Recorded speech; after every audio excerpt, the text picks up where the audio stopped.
जज मेहता हमेशा की तरह वक्त पर कोर्ट पहुंच गए थे और अपने सामने पड़े ढेर सारे केसों की फाइल देखकर हमेशा की तरह उनका मन उदास हो गया था। जब से वे जज बने थे उन्होंने हजारों केसेस की सुनवाई की थी और सब में मारामारी, धन दौलत, जमीन के लिए लड़ाई, स्त्रियों के लिए लड़ाई, चोरी चकारी लूटपाट, इन सब के अलावा और कुछ खास नहीं होता था। अपने रूटीन के हिसाब से उन्होंने अपने सामने पड़ी फाइलों को चेक करना शुरू किया। दूसरी फाइल उन्होंने उठाई ही थी और उस पर उनकी नजरें टिक गई।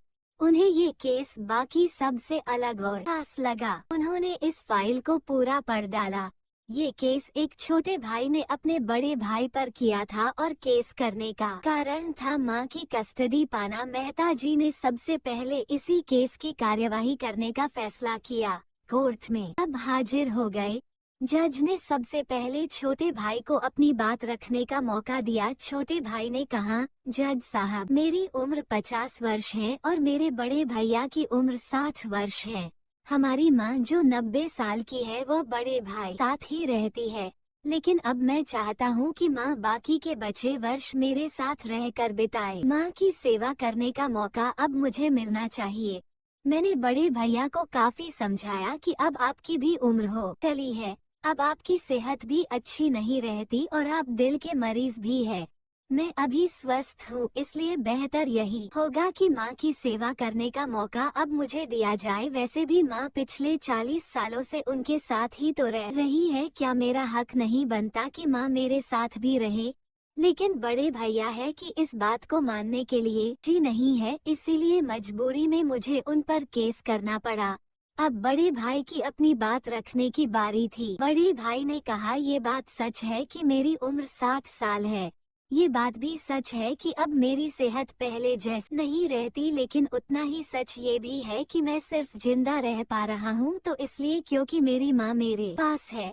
चाहे मेरी सेहत कितनी भी खराब हो, चाहे मेरी जिंदगी नर्क जैसी हो, लेकिन मेरी माँ मेरे पास होने की वजह से वही तकलीफों भरी जिंदगी स्वर्ग जैसी बन जाती है। जज साहब, आप ही बताइए, मैं माँ को अपने से दूर कैसे होने दे सकता हूँ? जज ने बड़े भाई से कहा कि तुम खुद कहते हो कि तुम्हारी सेहत अच्छी नहीं रहती, तो भला तुम कैसे अपनी माँ की देखभाल अच्छे से कर पाओगे, ये भी तो सोचो।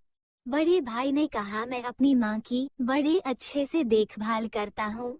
आप माँ से भी पूछ सकते हैं, और अगर वो खुद कहे कि उन्हें मेरे साथ नहीं रहना तो आप बेशक उन्हें मेरे भाई के साथ भेज दीजिए। जज को ये बात ठीक लगी और उन्होंने माँ को अदालत में बुलाने का फैसला किया। 90 साल की बूढ़ी माँ बड़ी ही कमजोर थी। वो जैसे तैसे व्हील चेयर से अदालत में आई। जज साहब ने उनसे उनका फैसला पूछा तो माँ ने कहा कि मेरे लिए दोनों ही बच्चे समान हैं। किसी एक का पक्ष लेकर दूसरे को नाराज नहीं कर सकती। आप तो जज हैं, आप तो ऐसे फैसले हमेशा लेते हैं। आप जो भी फैसला लेंगे वो मेरे लिए आखिरी फैसला होगा और मैं चुपचाप उसे मान लूंगी। जज साहब बहुत परेशान हो गए। उन्होंने अपनी पूरी जिंदगी में ऐसा अनोखा केस कभी नहीं देखा था। हमेशा दो भाई अपने माता पिता को एक दूसरे पर थोपते, एक कहता तुम रखो तो दूसरा कहता तुम ही रखो। जज का आश्चर्य तब और भी ज्यादा बढ़ गया। उन्हें पता चला कि माँ के पास दोनों बेटों को वसीयत में देने के लिए फूटी कौड़ी भी नहीं थी। बड़े सोचने विचारने के बाद जज ने फैसला किया कि माँ को अब छोटे भाई को सौंप देना चाहिए। ये फैसला सुनते ही बड़ा भाई जमीन पर बैठ पड़ा और फूट फूट कर रो पड़ा।